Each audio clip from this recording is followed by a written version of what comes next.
36 seconds left. The ball's at the 27. Kosar has to go downfield. Goes downfield for Willie Smith. Smith stops the clock inside the 40 at the 36 with 28 seconds left.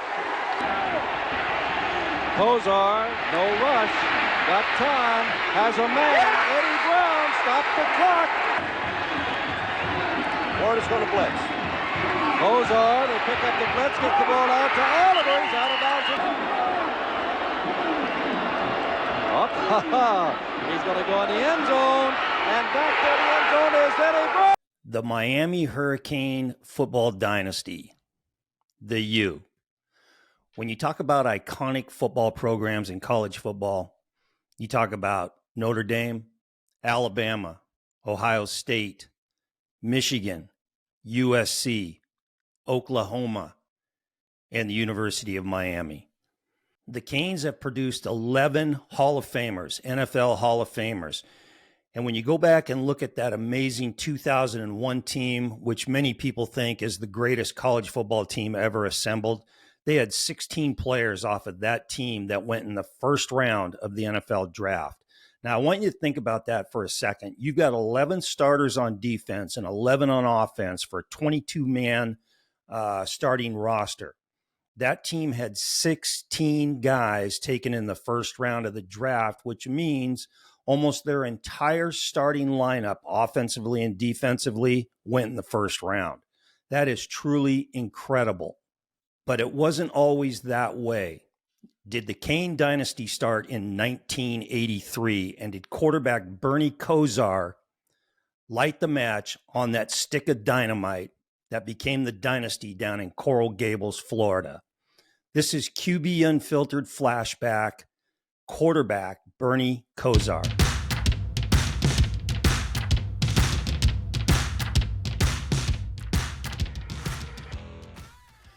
If this is your first time to the channel, please like and subscribe. Greatly appreciated, guys. Greatly appreciated. Okay, I got to admit, I have always been a Miami Hurricane fan. As long as I can remember, and I really started to get fired up about them around the time of 1983, that magical season. I was just finishing up college and getting started on my career. And obviously a big football fan. I was going to go into coaching, and I just got done playing college football. And I loved everything about the Miami Hurricanes. I loved the sun, the sand, the palm trees, the iconic Orange Bowl Stadium. I think they've got the coolest looking helmets in college football. The players, the talent on the field, the speed and the skill, the swagger, the great coaches, Howard Schnellenberger, Jimmy Johnson, Dennis Erickson.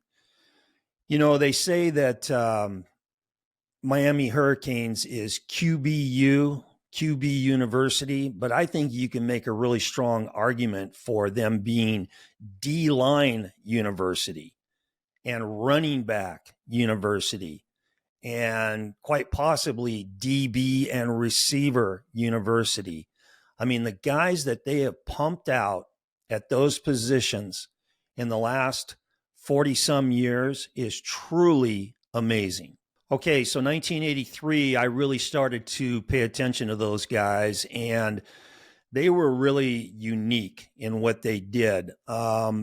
Back in those days, football was more of a run game, offensive philosophy, you know, pack it in, slug it out, establish the run, keep your defense off the field, play field position, you know, all that stuff. And Miami kind of blew that one out of the water. Offensively, they spread it out, although in 83, they had their receivers down in three-point stances, which is unbelievable that they did that. But that's a topic for another show.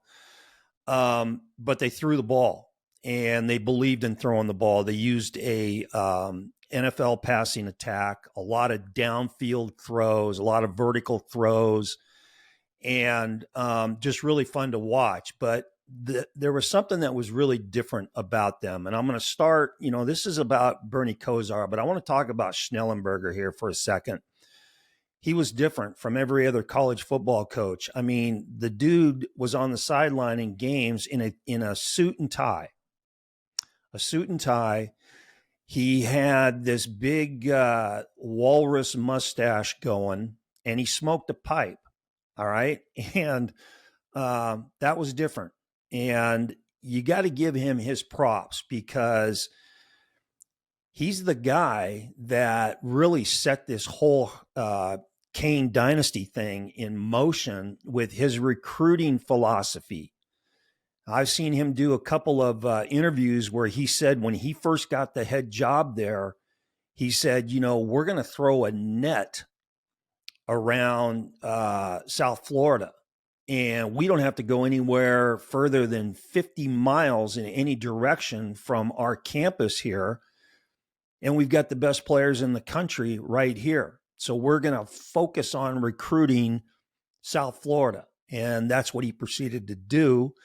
And so, before he showed up, they were losing those dudes that went up north to Tallahassee or went up to play for the Gators at the University of Florida. And he really, like he said, threw a net around that area, and he kept the homegrown talent there playing for the Hurricanes, and just brilliant recruiting strategy. Okay. Now, the other thing that was really different for me was the guy playing quarterback in 1983, Bernie Kosar.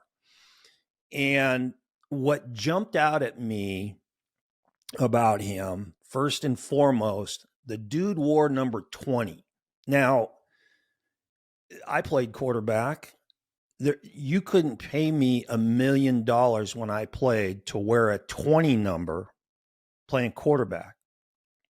I can think of 3 guys. I'm sure that there are others, but I can think of 3 guys that I know of that have worn a 20 number playing quarterback. That's John Hadel, Doug Flutie, and Bernie Kosar. So here we are in 1983, and here's this Kosar guy wearing number 20. And I'm going, wow, what is the deal? And then I watch him play, and he's a 6'5", 210 pound. He looked kind of gangly. I don't want to say uncoordinated, but he just maybe a little stiff when he dropped and all that. But his mechanics, his footwork, his ability to negotiate the pocket and move in the pocket, climb and slide was really good. The other thing that was very noticeable was when his ball carriage, he had his elbows going out to the side. And that's not how not how I teach quarterbacks to do it. I always had elbows down and relaxed, but here he is with his elbows straight out to the side, but it worked for him. Okay. And then you've got the fact that his throwing motion, he pushed the ball. He pushed it. And as I've said on other shows, that's the one thing that you don't ever mess with a quarterback with is his arm slot and his motion in throwing the ball.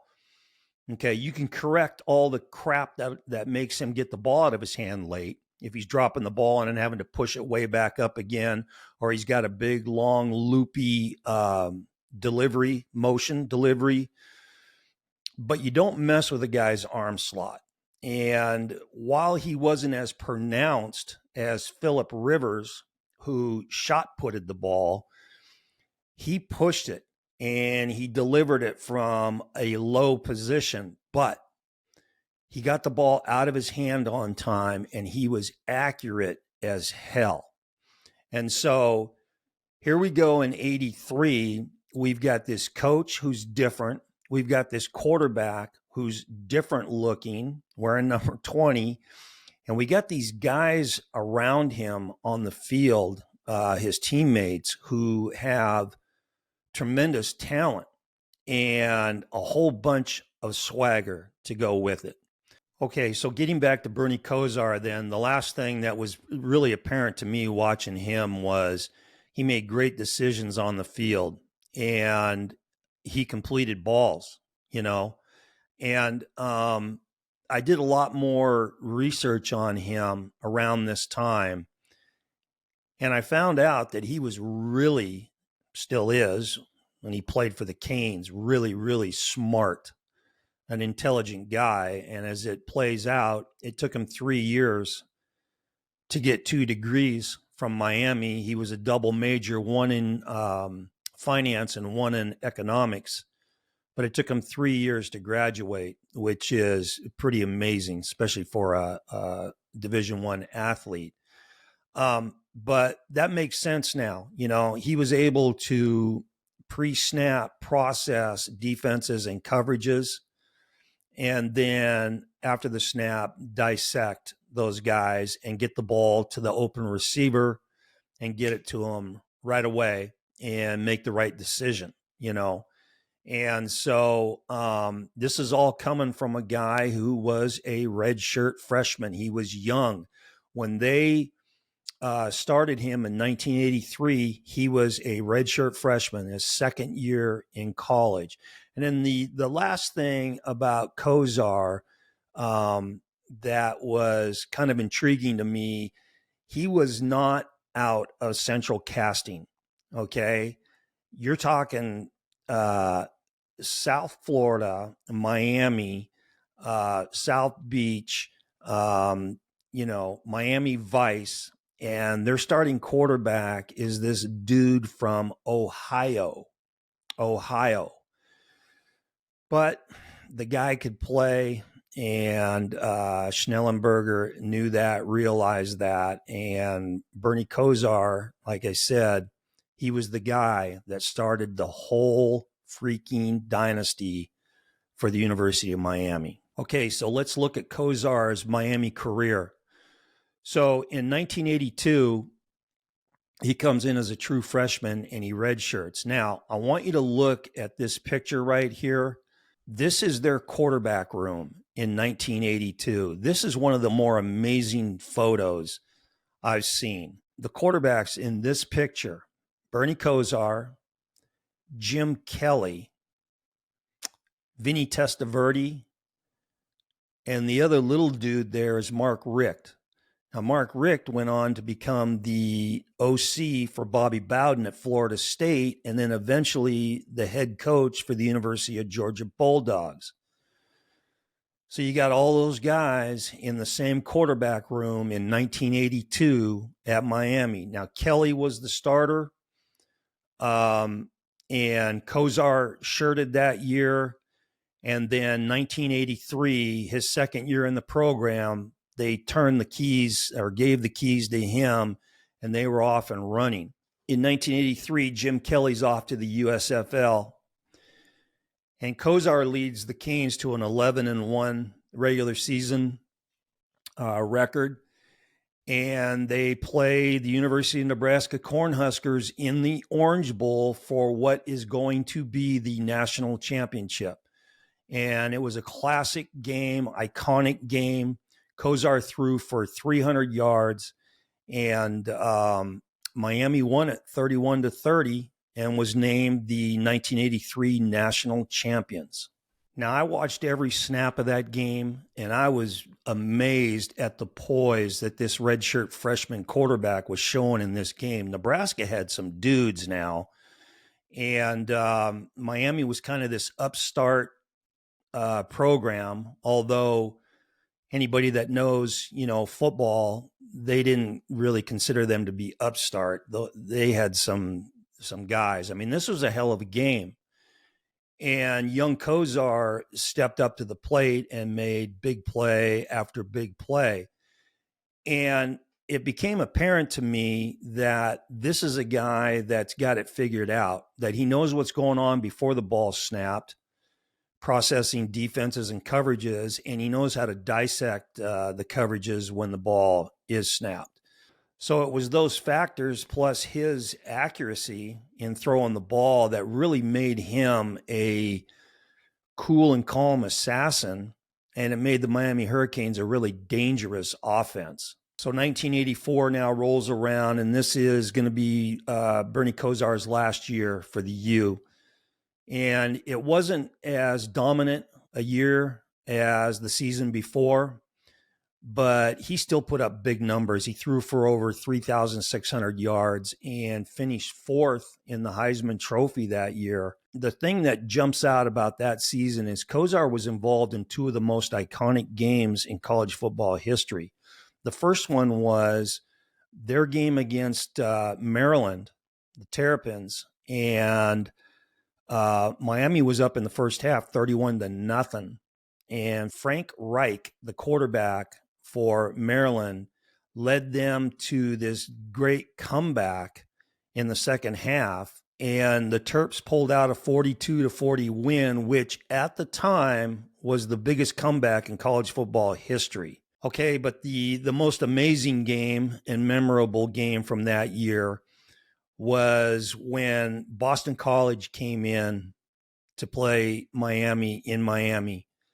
And Kosar threw for 440 some yards and had a hell of a game.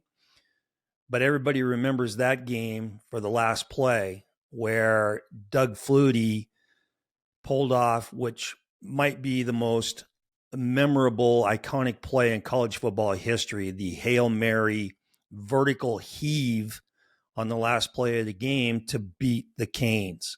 So the next year, Kosar was off to the NFL, where he enjoyed a 12-year career, mostly with the Cleveland Browns. He retired in 1996. In 1995, he was inducted into the Miami Athletic Hall of Fame.